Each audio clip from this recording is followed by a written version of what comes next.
नमस्कार दोस्तों, इस वीडियो में आप पेडागोजी के कुछ महत्वपूर्ण प्रश्नों की श्रृंखला देखने जा रहे हैं। पेडागोजी सीरीज की ये प्रमुख 6वीं वीडियो होने जा रही है। अगर आप सभी सब्जेक्ट्स के कंप्लीट पेडागोजी को डिटेल में पढ़ना और समझना चाहते हैं, इसके अलावा सीटेट 2021 और प्रीवियस ईयर के प्राइमरी और अपर प्राइमरी दोनों पेपर के कंप्लीट पेपर सोल्यूशन को डिटेल में देखना चाहते हैं, तो इस वीडियो के समाप्त होने के बाद से इस वीडियो का डिस्क्रिप्शन जरूर चेक करिएगा। और अगर आप चैनल पर पहली बार विजिट कर रहे हैं तो इसको सब्सक्राइब करते हुए बेल आइकन को जरूर प्रेस कर लीजिएगा, सीटेट, यूपी टेट और सुपर टेट की बेहतरीन तरीके से तैयारी करने के संदर्भ में। चलिए दोस्तों, आज के इस महत्वपूर्ण वीडियो को शुरू करते हैं। पहला प्रश्न आप अपने स्क्रीन पर देख पा रहे होंगे, निम्नलिखित कथनों में से कौन सा कथन बच्चों की त्रुटियों को समझने के लिए सही नहीं है? तो कौन सा ऐसा विकल्प है जो कि त्रुटियां समझने के लिए सही नहीं है, वही हमारा उत्तर होगा। चलिए चौथे विकल्प से शुरू करेंगे। कहा जा रहा है कि यह बच्चों की सोच में अंतर्दृष्टि प्रदान करता है। जाहिर सी बात है, जो बच्चे गलती कर रहे हैं, जो बच्चे त्रुटि कर रहे हैं, उसको लेकर के उस पर्टिकुलर संप्रत्यय, उस पर्टिकुलर कॉन्सेप्ट को लेकर के बच्चे किस प्रकार से सोच रहे हैं, इसके बारे में टीचर जान सकता है। क्योंकि अगर उन्होंने कोई त्रुटि की तो टीचर जान जाएगा कि बच्चों को कॉन्सेप्ट सही से समझ में नहीं आया है, या फिर अगर त्रुटि नहीं करता है तो कॉन्सेप्ट बच्चा ठीक से समझाए, ये चीज़ें टीचर बच्चों के बारे में समझ सकता है। तो ये विकल्प तो बिल्कुल पॉजिटिव है, हमारा उत्तर नहीं होगा क्योंकि हमसे निगेटिव सेंस में पूछा गया है। तीसरा देखिए, शिक्षण अधिगम प्रक्रिया में त्रुटि की समझ सार्थक है क्योंकि यह अधिगम प्रक्रिया का सहज हिस्सा है। सही बात है। देखिए, बच्चे अगर प्रयास करेंगे तो प्रयास में कभी ना कभी तो त्रुटि होगी ही, और कई मनोवैज्ञानिकों के द्वारा त्रुटि के माध्यम से भी सीखा जाता है। ऐसे भी सिद्धांत दिए गए हैं, भूल एवं त्रुटि का सिद्धांत, ये सभी ऐसे ही सिद्धांत हैं। आप गलती के माध्यम से भी सीखते हैं, जैसे कि प्रयास के माध्यम से जो आपके व्यवहार में परिवर्तन होता है उसे ही हम लोग अधिगम कहते हैं। तो भले ही आपने गलती की, आपने त्रुटि की, लेकिन आपके व्यवहार में परिवर्तन हुआ तो सही कि अगली बार आप ये त्रुटि नहीं दोहराएंगे, तो इसे अधिगम बोला जाता है। यानी कि ये भी बहुत इंपॉर्टेंट है त्रुटि होना, और ये भी सहज है, एक तरीके से कॉमन है। ठीक है, तो ये भी विकल्प पॉजिटिव था, हमारा उत्तर नहीं होगा। दूसरा देखिए, शिक्षक को छात्रों की अवधारणात्मक समझ से अवगत कराता है। बिल्कुल सही बात है। अभी चौथे विकल्प में मैं यही बात कर रहा था कि अगर बच्चे गलती कर रहे हैं किसी कॉन्सेप्ट को लेकर के, तो टीचर समझ जाएगा कि बच्चे में की अवधारणात्मक समझ अभी पूरी विकसित नहीं हुई है, पूरा कॉन्सेप्ट बच्चे को समझ नहीं आया है। और अगर बच्चे के द्वारा कोई गलती नहीं की जा रही है तो टीचर देख करके समझ जाएगा कि हाँ, बच्चे को अवधारणा यानी कि कॉन्सेप्ट समझ में आ चुका है। ठीक है, तो ये भी बिल्कुल पॉजिटिव था, हमारा उत्तर नहीं होगा। एक ही विकल्प बचा, ऑप्शन नंबर 1 देखिए, यह कक्षा में छात्रों के ग्रेड और पदों को निर्धारण करने में मदद करता है। तो ये बोला जा रहा है कि त्रुटि जो है वो ग्रेड निर्धारण करने में मदद करता है और पद निर्धारण करने में मदद करता है। तो ये विकल्प निगेटिव है, और चूंकि निगेटिव सेंस में हमसे पूछा गया था, इस वजह से ऑप्शन नंबर 1 इसका बिल्कुल सही जवाब होगा। अगला प्रश्न पूछा गया था, किस प्रकार की प्रेरणा उन गतिविधियों से जुड़ी हैं जो अपने आप में आनंददायक और संतोषजनक हैं? देखिए, कहा जा रहा है, बेसिकली प्रश्न ये पूछा जा रहा है कि किस प्रकार की प्रेरणा की वजह से हमें कार्य करने में आनंद आता है या फिर संतोष मिलता है, ये कहा जा रहा है। देखिए, उस काम को करने में हमें आनंद मिलता है जिस काम में हम स्वयं रुचि ले रहे हों। जैसे कि अगर आपको मूवी देखना पसंद है तो वो आपकी रुचि हो गई, और उस रुचि की वजह से आप उस काम में आनंद ले पा रहे हैं। ठीक है, देखिए, यानी कि बेसिकली जिस भी काम में हम रुचि लेंगे उसी काम में हमें आनंद आएगा, और रुचि की वजह से, इंटरेस्ट की वजह से इंटरनल मोटिवेशन जनरेट होता है। अब यहाँ पर मूवी की बात केवल सीमित नहीं है।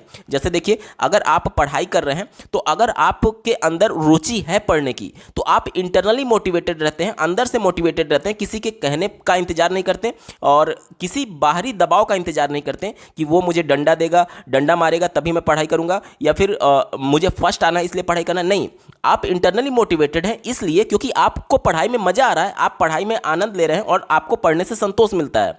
तो ये किससे होता है? सबसे पहले तो आपके अंदर इंटरेस्ट जनरेट हो रहा है, और इंटरेस्ट की वजह से आपके अंदर इंटरनल मोटिवेशन जनरेट होता है। तो ये बात हो रही है आंतरिक अभिप्रेरणा की, क्योंकि प्रश्न में ही हमसे पूछा गया था कि किस प्रकार की अभिप्रेरणा, तो इंटरेस्ट की वजह से इंटरनल मोटिवेशन जनरेट होगा। ठीक है, ऑप्शन नंबर 1 सही जवाब है।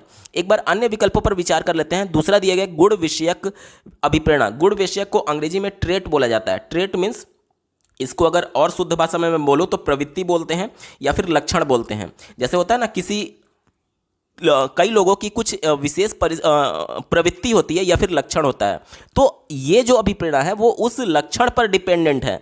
ये अभिप्रेरणा जो है उस लक्षण पर डिपेंडेंट है। जब तक उसकी प्रवृत्ति, किसी मनुष्य की प्रवृत्ति उस प्रकार की होगी तब तक तो वो काम करेगा। जैसे उसकी प्रवृत्ति बदली, वो उस काम में इंटरेस्ट नहीं लेगा क्योंकि उसका इंटरनल एक तरीके से मोटिवेशन नहीं था, वो उस ट्रेट पर डिपेंडेंट था, उस गुण विषयक अभिप्रेरणा पर डिपेंडेंट था। अब चूंकि उसकी वो प्रवृत्ति बदल चुकी है इसलिए अभिप्रेरणा भी खत्म हो जाएगा। ठीक है, तो अब बाद में जाकर के उसको आनंद नहीं आएगा उस काम को करने में, इस वजह से यह विकल्प हमारा नहीं होगा। तीसरा देखिए, बाह्य अभिप्रेरणा। बाह्य अभिप्रेरणा यानी कि एक्सटर्नल मोटिवेशन। एक्सटर्नल मोटिवेशन में कोई इनाम हो सकता है या फिर दंड की वजह से हो सकता है। मान लीजिए टॉफ़ी, मैं यहाँ पर इनाम मान रहा हूँ क्योंकि प्राइमरी स्तर के बच्चों की बात की जा रही है, तो मान ले रहा हूँ कि टॉफ़ी। देखिए, आप छोटे बच्चे को देखे होंगे, आपके घर में अगर 2 से 3 साल का बच्चा है, आप उसको बोल करके देखिएगा, बेटा वो ग्लास का एक बोतल ला दो या फिर एक गिलास पानी ला दो, वो नहीं लाएगा। लेकिन जैसे ही आप उसको लालच देंगे कि मैं आपको एक टॉफ़ी दूंगा, तो तुरंत वो पानी ला करके आपको दे देगा। वो उस काम को क्यों किया? क्योंकि उसे पता था कि मुझे टॉफ़ी मिलेगा। यहाँ पर टॉफ़ी एक्सटर्नल मोटिवेशन का काम कर रहा था, यानी कि वो उस काम को करना नहीं चाहता था, लेकिन टॉफ़ी की लालच में उस काम को कर रहा है। लेकिन एक ना एक समय ऐसा जरूर आएगा जब इस टॉफ़ी का भी सैचुरेशन पॉइंट आ जाएगा, यानी जब उसका मन भर जाएगा टॉफ़ी से, तब आप उसको कितना भी टॉफ़ी दे रहे हैं, 10 20 कितना भी टॉफ़ी दे दीजिए, वो उस काम को नहीं करेगा। क्योंकि वो उस काम को खुद के मोटिवेशन से नहीं कर रहा था, बल्कि टॉफ़ी के लालच में कर रहा था, एक्सटर्नल मोटिवेशन की वजह से कर रहा था। और जैसे ही ये एक्सटर्नल मोटिवेशन खत्म होगा, वो उस काम को करना बंद कर देगा, यानी कि बाद में उसको आनंद नहीं आएगा। ठीक है, तो ये भी विकल्प हमारा नहीं होगा। एक ही चौथा देखिए, स्थिति विषयक अभिप्रेरणा। स्थिति विषयक मतलब कि जैसे कोई विशेष परिस्थिति आ गई, उस विशेष परिस्थिति की वजह से अगर किसी में मोटिवेशन जनरेट हुआ।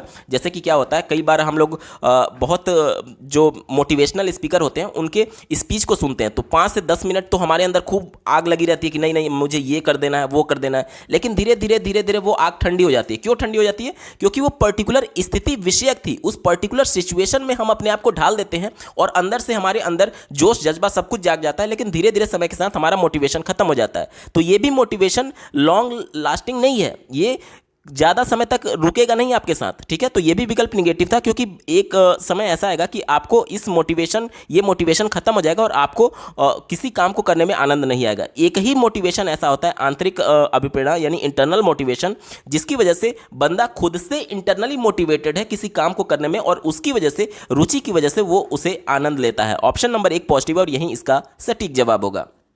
अगला प्रश्न पूछा जा रहा है, शिक्षिका की अपने विद्यार्थियों से अपेक्षाएं। मतलब कि कोई टीचर है, वो अपने बच्चों से, अपने छात्रों से कुछ अपेक्षा कर रही है कि तुम बहुत अच्छा प्रदर्शन करोगे परीक्षा में या फिर टेस्ट में, बहुत अच्छा नंबर लाओगे, रिजल्ट लाओगे। इस प्रकार की जो अपेक्षाएं होती हैं वो क्या करती हैं, छात्रों पर किस प्रकार से प्रभाव डालती हैं, वो हमसे पूछा जा रहा है। चौथे विकल्प से शुरुआत करेंगे। कहा जा रहा है कि बच्चों के अधिगम के लिए एकमात्र निर्धारक है। एकमात्र, केवल, एक ही, यही, ये सभी वर्ड निगेटिव हैं, क्योंकि एकमात्र निर्धारक कहने का मतलब कि सिर्फ टीचर आपसे अपेक्षा लगाए और आप रिजल्ट बेहतर करके देंगे। क्या ये संभव है? आपका पढ़ाई भी तो इंपॉर्टेंट है, आपकी पढ़ाई भी तो वहां पर होनी चाहिए कि केवल अगर टीचर आपसे अपेक्षा कर रही तो आप फर्स्ट थोड़ी आ जाएंगे। आपको पढ़ना खुद पड़ेगा, आपके पढ़ाई के बिना आप प्रथम नहीं आ पाएंगे या फिर आप अच्छा प्रदर्शन नहीं कर पाएंगे। तो ये कहना कि एकमात्र निर्धारक यहां पर सिर्फ और सिर्फ अपेक्षा है, वो भी टीचर की, तो ये विकल्प संकुचित था, हमारा उत्तर नहीं है। तीसरा देखिए, विद्यार्थियों के अधिगम और उनकी स्वयं की क्षमता पर किसी भी प्रकार का प्रभाव नहीं डालती है, तो यह विकल्प निगेटिव है। कैसे? देखिए, अगर कक्षा में 50 बच्चे हैं जिसमें से 10 बच्चे पीछे बैठ रहे हैं, जिस पर टीचर कोई ध्यान ही नहीं दे रही है और उनसे कोई अपेक्षा भी नहीं करती है कि तुम लोग पढ़ो या ना पढ़ो, तो जब आप ध्यान नहीं देंगे एज ए टीचर और उनसे कुछ अपेक्षा नहीं रखेंगे, तो वो और ज़्यादा डिमोटिवेट हो जाएंगे और ज़्यादा नहीं पढ़ेंगे। तो वो तो सीधे तरीके से प्रभावित हो रहे हैं, और विकल्प क्या कह रहा है कि उन पर कोई भी प्रभाव नहीं पड़ता है, तो ये विकल्प निगेटिव है, हमारा उत्तर नहीं होगा। दूसरा देखिए, अपेक्षाओं का विद्यार्थियों के अधिगम से कोई संबंध नहीं है, तो ये भी विकल्प निगेटिव है, क्योंकि अभी हमने देखा कि अगर आप बच्चों पर ध्यान नहीं देंगे या फिर उनसे अपेक्षाएं नहीं रखेंगे तो बच्चे और ज़्यादा डिमोटिवेट होने लगते हैं, तो ये डायरेक्टली संबंध होता है, और विकल्प कह रहा है कि नहीं होता है, तो ये विकल्प निगेटिव, हमारा उत्तर नहीं होगा। एक ही विकल्प बच्चा, ऑप्शन नंबर 1 देखिए, उनके अधिगम, किनके? बच्चों के, छात्रों के अधिगम पर महत्वपूर्ण प्रभाव डालता है, ये विकल्प सबसे ज़्यादा पॉजिटिव और यही हमारा उत्तर होगा। विकल्प नंबर 1 सही उत्तर है। अगला प्रश्न पूछा गया था, बाल केंद्रित कक्षा का सृजन कैसे किया जा सकता है? ध्यान से समझिएगा। बाल केंद्रित कक्षा उस कक्षा को कहते हैं जिसमें बालक केंद्र में है और शिक्षक एक महत्वपूर्ण भूमिका ये निभाता है कि बालक जो कुछ भी गतिविधि करके खुद से करके सीख रहा है, उसमें उसने जो आउटपुट निकाला है या फिर जो भी नियम तक वो पहुंचा है वो सही है या नहीं, वो फीडबैक देना टीचर का काम होता है कि हाँ आपने सही निष्कर्ष निकाला या फिर सही निष्कर्ष नहीं निकाला है। एक तरीके से डायरेक्शन दे करके और अंत में फीडबैक देना टीचर का काम होता है। इसी को ध्यान में रख करके हम लोग उत्तर ढूंढेंगे। चौथे विकल्प से शुरुआत करेंगे। कहा जा रहा है कि विद्यार्थियों में प्रतिस्पर्धा प्रोत्साहित करके, ये विकल्प निगेटिव है। देखिए, विद्यार्थियों में प्रतिस्पर्धा कभी भी प्रोत्साहित नहीं की जा सकती। देखिए, अगर कक्षा, आज हम लोग समावेशी कक्षा की बात करते हैं जिसमें शारीरिक रूप से अक्षम बालक भी हैं और सामान्य बालक भी है, बहुत प्रतिभाशाली बालक भी है, बहुत कमजोर बालक भी है और जो अधिगम विकार से जूझ रहे बालक है वो सब बालक है, मतलब सभी बालक अपने आप में यूनिक है और उनका एक दूसरे से कंपटीशन हो ही नहीं सकता। मान लीजिए जो देख नहीं सकता उसका कैसे कंपटीशन आप कर लेंगे नॉर्मल बच्चे के साथ, या फिर जो सुन नहीं सकता उसका कैसे कंपटीशन करा लेंगे नॉर्मल बच्चे के साथ, या फिर जो बहुत कमजोर है उसका बहुत प्रतिभाशाली से कैसे कंपटीशन करा लेंगे। ऐसा करने से बच्चे और ज़्यादा हीन भावना का शिकार होने लगेंगे। इस वजह से प्रतिस्पर्धा प्रोत्साहित करके बाल केंद्रित कक्षा को सृजित नहीं किया जा सकता। ये विकल्प निगेटिव है, हमारा उत्तर नहीं होगा। तीसरा देखिए, बारंबार परीक्षा लेकर और शिक्षार्थियों के बीच बीच में भय की अवस्था में रख करके, देखिए भय तो वैसे ही निगेटिव है तो आगे आपको विचार करना ही नहीं है, ये विकल्प निगेटिव हो गया, हमारा उत्तर नहीं होगा। और यहां पर दिया गया था बार बार परीक्षा लेकर के, देखिए सतत एवं व्यापक मूल्यांकन की बात एनसीएफ 2005 और राष्ट्रीय शिक्षा नीति 2020 दोनों करते हैं, लेकिन इसका मतलब कतई भी ये नहीं है कि सतत मतलब कि लगातार उनका परीक्षा लिया जाए। सतत मूल्यांकन का मतलब ये है कि कोई भी गतिविधि बच्चा कक्षा में कर रहा है तो उस गतिविधि के दौरान कहीं पर उसको समस्या आ रही है या नहीं, उसको जांचने के लिए आकलन करना, और इसका कतई भी मतलब ये नहीं है कि पेपर पेंसिल पर उसकी परीक्षा ली जाए। ठीक है, तो बार बार परीक्षा लेना भी निगेटिव है और साथ ही साथ भय तो बिल्कुल निगेटिव ही था, तो इस वजह से ये विकल्प नहीं होगा। दूसरा देखिए, विद्यार्थियों को प्रश्न पूछने से हतोत्साहित करके उन्हें निष्क्रिय रख करके, देखिए ये तो निष्क्रिय तो बिल्कुल ही निगेटिव हो गया, क्योंकि राष्ट्रीय शिक्षा नीति 2020 सक्रिय रहने की बात करता है। बालक केंद्र में है तो जाहिर सी बात है वो सक्रिय रहेंगे, खुद करेंगे, तो जब खुद करके सीखेंगे तो निष्क्रिय कहाँ हुए, तो ये तो निगेटिव हो गया ना। एक ही विकल्प बचा ऑप्शन नंबर 1, देखिए शिक्षार्थियों को उनके निष्पादन के बारे में समय पर प्रतिपुष्टि दे करके। अब देखिए बच्चा कक्षा में कुछ भी गतिविधि कर रहा है, कुछ भी खोज करके अपने ज्ञान का निर्माण कर रहा है, तो किसी ना किसी निष्कर्ष पर तो पहुंचेगा बच्चा। अब उस निष्कर्ष को ध्यान में रख करके एज ए टीचर आपको यह करना है कि आप मतलब बच्चे ने सही निष्कर्ष निकाला है या फिर नहीं, या फिर गलत नियम तक पहुंचा है, तो ये फीडबैक देने का काम, प्रतिपुष्टि देने का काम टीचर का होता है। ठीक है, तो ऑप्शन नंबर 1 बिल्कुल पॉजिटिव है और यही इसका सटीक जवाब होगा। अगला प्रश्न पूछा गया है, राष्ट्रीय शिक्षा नीति 2020 क्या प्रस्तावित करती है। पहले विकल्प से शुरुआत करेंगे, दिया गया है विद्यालय की पाठ्यचर्या की विषय वस्तु में कटौती। तो ऐसे जो कंटेंट थे जिसका कुछ खास उपयोग नहीं था उसमें कटौती की बात राष्ट्रीय शिक्षा नीति 2020 करता है, इस वजह से ये विकल्प पॉजिटिव है, हमारा उत्तर होगा। दूसरा देखिए, विद्यालय की पाठ्यचर्या के लचीलेपन में वृद्धि, ये भी बिल्कुल पॉजिटिव है। लचीलापन कहने का मतलब कि देखिए कक्षा में समावेशी कक्षा होने की वजह से सभी प्रकार के बालक हैं, और सभी प्रकार के बालक हैं जिसमें शारीरिक अक्षमता से जूझ रहे बालक भी हैं, जो देख नहीं सकता वो भी है, जो सुन नहीं सकता वो भी है। तो जाहिर सी बात है जो सुन नहीं सकता उसको जब आप मौखिक तरीके से कुछ बताएंगे तो वो समझ नहीं पाएगा, और जो देख नहीं सकता उसको कुछ गतिविधि करके आप बता रहे हैं तो वो भी नहीं देख पाएगा। यानी उनके लिए कुछ ना कुछ चेंजेस करने होंगे ताकि वो चीज़ों को देख पाए। जो देख नहीं सकता उसके लिए ब्रेल लिपि की आवश्यकता होगी, और जो सुन नहीं सकता उसके लिए विजुअल क्लिप्स की आवश्यकता हो सकती है, या फिर टोटल फिजिकल रिस्पॉन्स के माध्यम से आप चीज़ों को उसको बता सकते हैं। तो ये तभी होगा जब पाठ्यचर्या लचीलापन होगा। ठीक है, तो ये विकल्प बिल्कुल पॉजिटिव है, हमारा उत्तर होगा। तीसरा देखिए, रटंत अधिगम को महत्व देना, ये विकल्प निगेटिव है। एनसीएफ 2005 और राष्ट्रीय शिक्षा नीति 2020 दोनों ये कहते हैं कि सक्रिय भागीदारी के तौर पर अपने ज्ञान की रचना बच्चे करेंगे, रट करके नहीं करेंगे। ठीक है, ये विकल्प निगेटिव हो गया, हमारा उत्तर नहीं होगा। चौथा देखिए, विवेचनात्मक चिंतन को महत्व देना, जिसको अंग्रेजी में क्रिटिकल थिंकिंग बोलते हैं, तो ये तो बात बिल्कुल पॉजिटिव है। राष्ट्रीय शिक्षा नीति 2020 क्रिटिकल थिंकिंग पर जोर देता है, और उसी को आधार बनाते हुए सीबीएसई बोर्ड ने सीटेट 2021 में क्रिटिकल थिंकिंग वाले प्रश्नों को ज़्यादा इंक्लूड किया था। तो ये भी विकल्प बिल्कुल पॉजिटिव है, हमारा उत्तर होगा। यानी कौन कौन सा विकल्प होगा, 1, 2 और 4 हमारा सही जवाब है। अब चलिए ऑप्शंस में चलते हैं। आप तीसरे ऑप्शन में देख पा रहे होंगे 1, 2 और 4 इसका बिल्कुल सटीक उत्तर होगा। अगला प्रश्न पूछा गया है, अधिगम के संदर्भ में निम्न में से कौन सा कथन सही है। पॉजिटिव सेंस में से पूछा गया है। पहला देखिए, कहा जा रहा है कि परीक्षाएं ही अधिगम का चरम लक्ष्य है, यानी कि सीखने के लिए केवल परीक्षाएं ली जानी चाहिए, तो ये विकल्प निगेटिव है, क्योंकि परीक्षाएं इसलिए ली जाती हैं ताकि बच्चे को कहां पर अधिगम में कठिनाई आ रही है ये पता लगाया जा सके, या फिर योगात्मक जो परीक्षा होती है, जो यानी कि जो फाइनल परीक्षा होती है, उसका लक्ष्य ये होता है कि बच्चों को अब साल भर में जितना पढ़ा है उसके आधार पर उनको अंक प्रोवाइड किया जाए, ताकि वो अगले कक्षा में प्रमोट हो पाए, या फिर अगर जरूरत पड़ी तो इसी कक्षा में रहें। तो ये होता है परीक्षा का मतलब। इसका मतलब ये कतई भी नहीं है कि अधिगम का चरम लक्ष्य परीक्षा ही है। परीक्षा केवल और केवल बच्चों को अधिगम में आ रही समस्याओं को जानने के लिए लिया जाता है। विकल्प नंबर 1 निगेटिव था, हमारा उत्तर नहीं होगा। दूसरा देखिए, अधिगम एक निष्क्रिय प्रक्रिया है, यह विकल्प बिल्कुल ही निगेटिव है। आज हम लोग बाल केंद्रित शिक्षा की बात करते हैं, जिसमें बालक सक्रिय रूप से भागीदारी करके स्वयं करके सीखता है, यानी अपने ज्ञान की रचना करता है। तो निष्क्रिय की वजह से यह विकल्प बिल्कुल ही निगेटिव हो गया, हमारा उत्तर नहीं होगा। तीसरा देखिए, भावों का अधिगम प्रक्रिया में कोई प्रभाव नहीं होता है। भाव मतलब कि यहाँ पर इमोशंस की बात की जा रही है। देखिए, जब आप दुखी मन से होते हैं तो आपका पढ़ाई में ध्यान नहीं लग रहा होता है, क्योंकि पूरा फोकस उस समय आपके उस कारण पर होता है कि किस वजह से आप दुखी हैं या फिर क्यों आप दुखी हैं। तो उस कारण पर पूरा फोकस आपका चला जाता है, पढ़ाई पर ध्यान नहीं रहता है। और आपने एकाग्रता का नियम पढ़ा होगा और बहुत सारे नियम पढ़े होंगे मनोवैज्ञानिकों के द्वारा, जिसके माध्यम से उन्होंने बताया था कि बच्चे जिस पर फोकस नहीं कर पा रहे हैं या फिर जिसमें रुचि नहीं ले रहे हैं उसमें वो अधिगम नहीं कर पाएंगे। और जब आप खुशी मुद्रा में रहते हैं तो उस कंडीशन में आपका पूरा फोकस आपके अधिगम पर होगा और आप अच्छा अर्थपूर्ण अधिगम कर पाएंगे। तो ये कह रहा है कि कोई भी प्रभाव नहीं पड़ता है, तो ये निगेटिव है क्योंकि डायरेक्टली प्रभावित करता है। ये विकल्प निगेटिव था, हमारा उत्तर नहीं होगा। एक ही विकल्प बचा, ऑप्शन नंबर 4 देखिए, अधिगम एक जटिल प्रक्रिया है जिसमें अधिगमकर्ताओं की सक्रिय संलग्नता की जरूरत होती है। तो ये बात बिल्कुल पॉजिटिव है और यही हमारा सही जवाब होगा। चलिए बढ़ते हैं अगले प्रश्न की तरफ।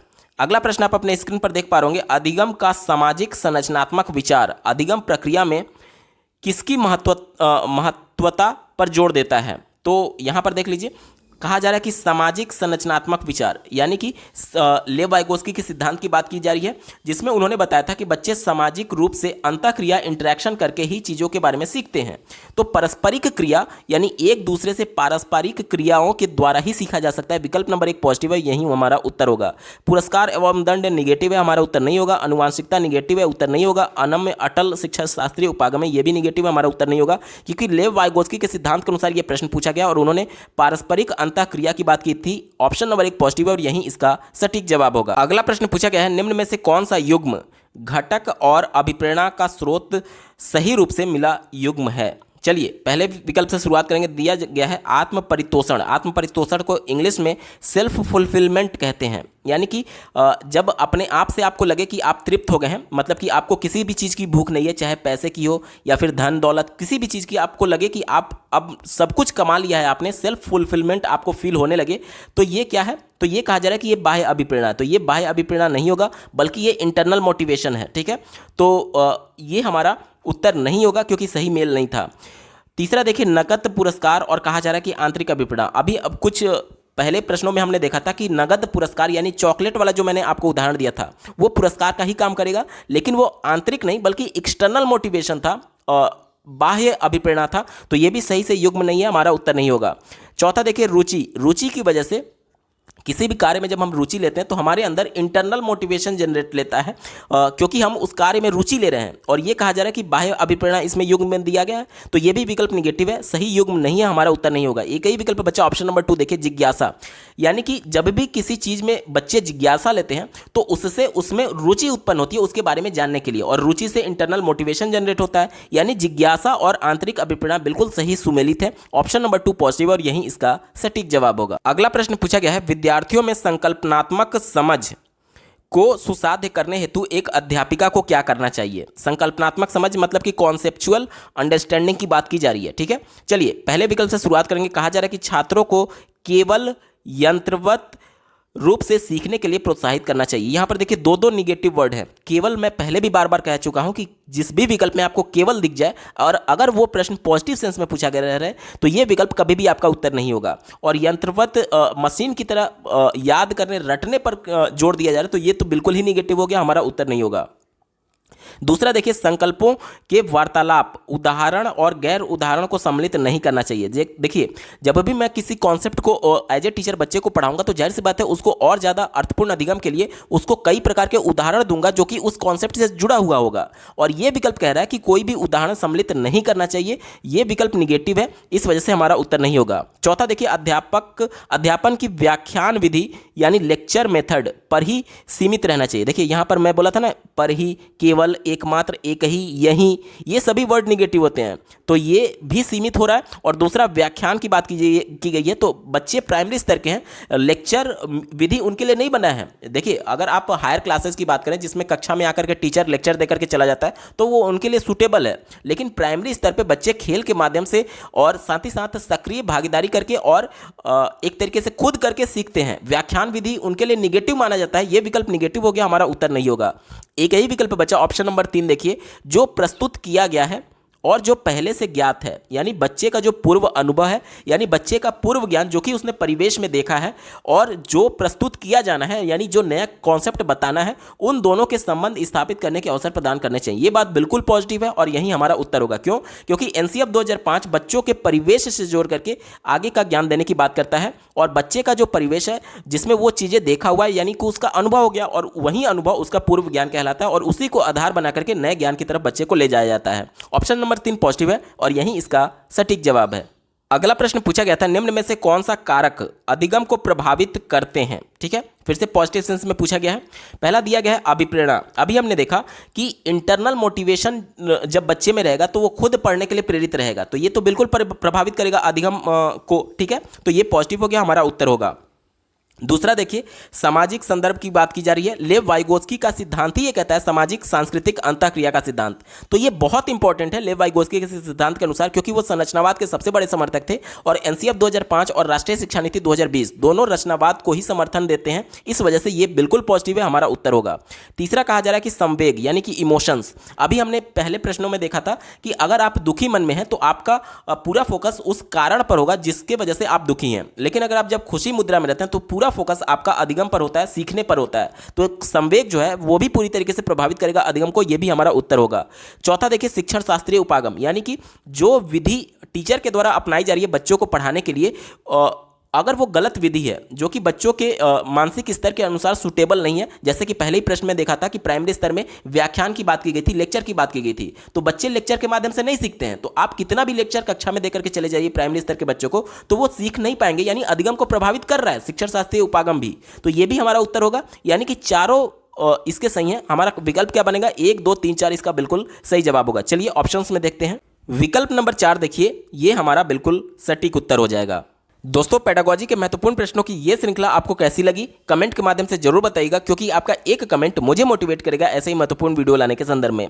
अगर आप सभी सब्जेक्ट्स के कंप्लीट पेडागोजी के साथ सीटेट प्रीवियस ईयर के प्राइमरी और अपर प्राइमरी दोनों पेपर के कंप्लीट सॉल्यूशन को डिटेल में देखना चाहते हैं, तो इस वीडियो के समाप्त होने के बाद से इस वीडियो का डिस्क्रिप्शन जरूर चेक करिएगा। इस वीडियो को देखने के लिए आपका बहुत बहुत धन्यवाद। भगवान करे आपका दिन शुभ हो।